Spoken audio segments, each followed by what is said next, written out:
Hello, everyone, and welcome to the Bedpost Podcast. I'm your host, as always, Erin Pym. Here at the podcast, I like to invite guests and performers from my stage show that I run here in Toronto and beyond into the studio to indulge me in a more in-depth conversation about sex and sexuality. This week, I have someone that you haven't done my stage show yet, I don't think. Yet. Not yet. But I'm hoping. Please welcome to the mic comedic performer and fellow podcaster on my network, the Sonar Network, Cody Crain. Hey. Oh, thank goodness we practiced that. How's it going, buddy? It's good, yeah. It's a beautiful sunny day here in Toronto. Yeah, we just experienced a flash flood. We both maybe were not gonna come. Yeah. I was like, if it was any other guest but Cody, like this would be a big issue. But I'm like, Cody will be there. Yeah. Rain or shine, I'll be there. I never have anything else to do. Rain or shine, Cody Crain. And so do you want to tell how we know each other, maybe, just so people get an idea of like who you are and maybe why you're here with me today? Yeah. We met probably about a year ago. Probably. Today. I think this is our anniversary. This is our anniversary. What'd you get me? An espresso? Yeah. An espresso. Nafi. By Nespresso. Espresso Nafi. Nom, nom. I drank it all, but it's yours. Thank you. We met a year ago today when we were discussing the Sonar Network. We had like a fun family meeting with Mike. Mike Mongiardi. Yeah, and Griffin. Yeah. And Nilu. Yeah. And the two of us. And us. Yeah, I was like, there were two more people there. Yeah. Oh, yeah. And you're one of the people. You're one of the head people that put this whole Sonar Network thing together. Yeah. It was an idea, and we and we went with it. And it's happening. Yeah. And your podcast is Spooked. Yeah. The spookiest podcast in all of Toronto. Everyone agrees. I don't even know why I'm saying it. You all know. We already know, Cody. Yeah. We already know. And I'm curious. Let's talk about me. What made you want Bedpost to be a part of the network? Because in general, it's more of like a comedy network. Yeah. Like kind of. Yeah. At this point, I think it's expanding into kind of more different things. But at the beginning, it's kind of a comedy network. Yeah, when we started out, I don't think that was our plan kind of thing. We wanted to create like a nice kind of community of all podcasts that like kind of like create that family environment. One of our big things with the podcast were we wanted to have those hangouts and just be like, everyone's like, yes, we like this. We can be together as a family. So I think all of our hosts together now still have that. Yeah. So it's great. And then for your podcast, the first time I listened to it, loved it. I gotta say. That's no secret. Yeah. Loved it. Thank you. And then I think that it was a good balance. You're a funny person. Oh. I'm going to call you a comedian. Oh, right okay. So it's still a comedy network. Yeah. But like my fiance is, a husband by the time this airs probably, is in the comedy community. So yeah, it makes sense. I interview a lot of comedians and stuff. Like yourself, and we talk about sex. Comedians can still have really cool conversations about sex. So, yeah. I think that when you look at, I think this podcast has such a cool thing to add to the network where if you have all of the guests on there and like you're sick of seeing these guests do dumb improv, you go onto your show and actually learn about them. And see them talk about something interesting. Yeah. You're sick of listening to hours of improv, which I know you are.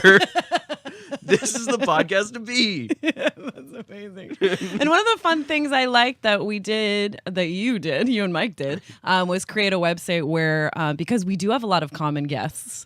Yeah. So create a website where, like, if you like a guest on one of the podcasts on the network, you can see the other podcasts in the network that they've done. So you can watch like 4 episodes about Shanti Marostica or, Yeah.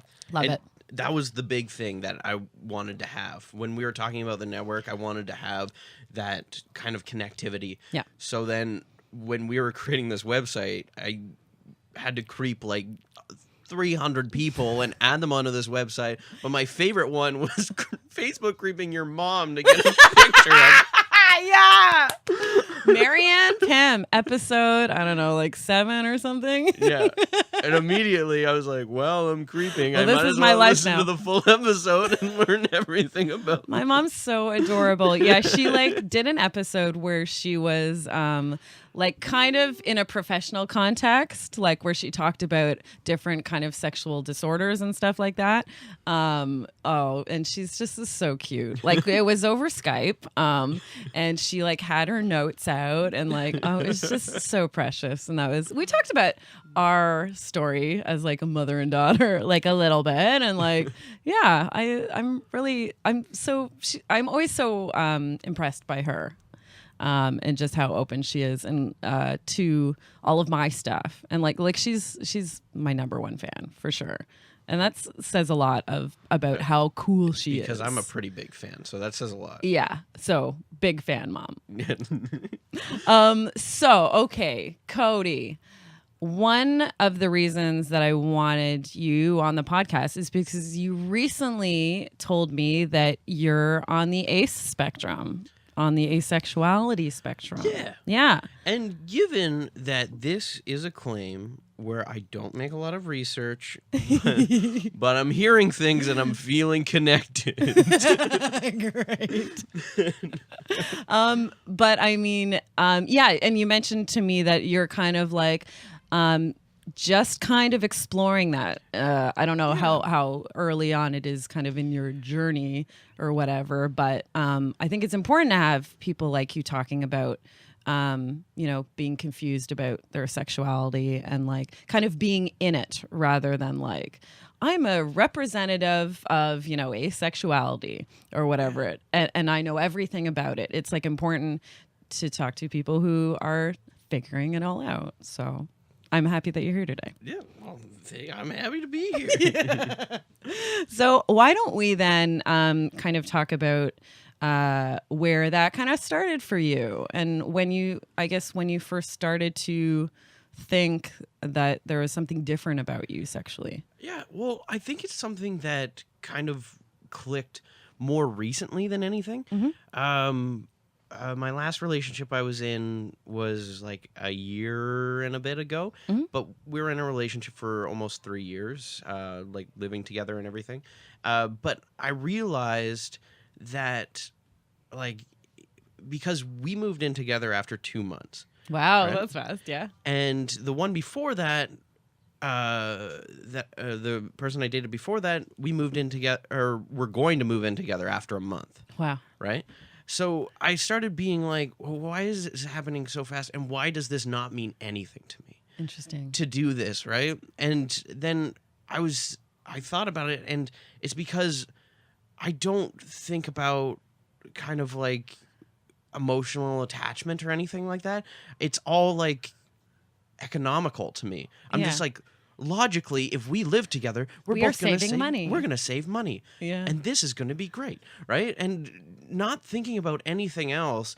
So when other people were kind of like questioning, like, oh, wasn't that like kind of like fast to move in? And I was like, oh, like why? Like, I don't get it. In like, what way do you mean that? Yeah. Yeah. It makes sense, right? You're living together, you're buying groceries, you're cooking together and everything. Like, you're having great camaraderie. Yeah. And who wouldn't want that? Yeah. Like, as soon as possible. Yeah. And did you, what about the girls that you dated? What did they think of, like, this kind of pattern of moving in really quickly? Or well, actually, this is a part that I can't explain yet, is I'm never the one to suggest it.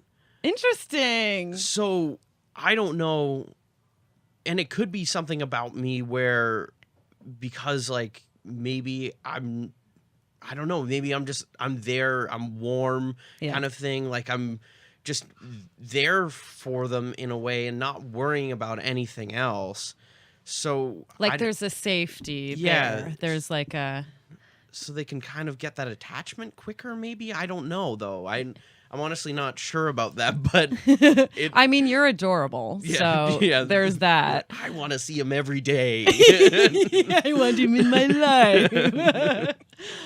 And did you... So once you were like, there's something to this kind of pattern that I'm starting to develop, did you, like, talk to anybody about it or, like, look anywhere to kind of... figure out what is this? No, I'm one of the big things about this is what you got to know. Okay, everyone, jot this down. Get out your pens. I don't often talk about myself in any kind of like personal level or anything like that, but I do think about it, and I have those like kind of self discoveries, introspection. But, so doing those kind of things of like talking with other people. It's almost uncomfortable in a way, unless I'm doing it in like a stand-up format or something like that. Right. So yeah, it's a lot of just like if I'm like meditating or like doing yoga or just like sitting in a park and just like pondering with my thoughts. My life. Yeah. With my Nespresso. My Nafi. When did you kind of realize that asexuality or being asexual was a thing? Like, where were you exposed to maybe another person or another representation of asexuality? Yeah. I mean, I'm trying to think of when it happened. There's been like your podcast is actually one of them. Like I listened to that episode. And Holly Wider is one other guest that I had talk about like a really in-depth conversation about asexuality. Yeah, the ace spectrum. So when you have that kind of like open in different formats, it's just like kind of like a combination of things almost. And I know that I can't think of the wording for this, but I know that it's a different thing as well. And I kind of like connected to this a little bit with She's Gotta Have It, the TV show that's on Netflix. Watch it now, Netflix. Nafe. Nafe. An espresso. I haven't. Sorry, finish your joke. Making it visual. Tell me about that show. I'm not familiar with it. Yeah, so basically, the lead character is dating multiple people, kind of like polyamorous. Yep. But just falling in love with personalities or attracted by personalities, but demisexual. Oh, okay. Demisexual is, I think it is on the ace spectrum, and it's where you can only form like sexual attraction for people once you develop like an emotional connection or a personality connection. Like you've really got to know a person before you have sex with them or want to have sex with them. So it's like I'm attracted to their personality. Yeah. That's what you're attracted to, or that's where the connection starts with you. Yeah. You would never find a stranger sexy. For example, that really connects with me. Yeah. Because when I need to be in the friend zone first. Yeah. So anyone interested, put me in the friend zone. Yeah, you're the one person that wants to be in the friend zone. Yeah.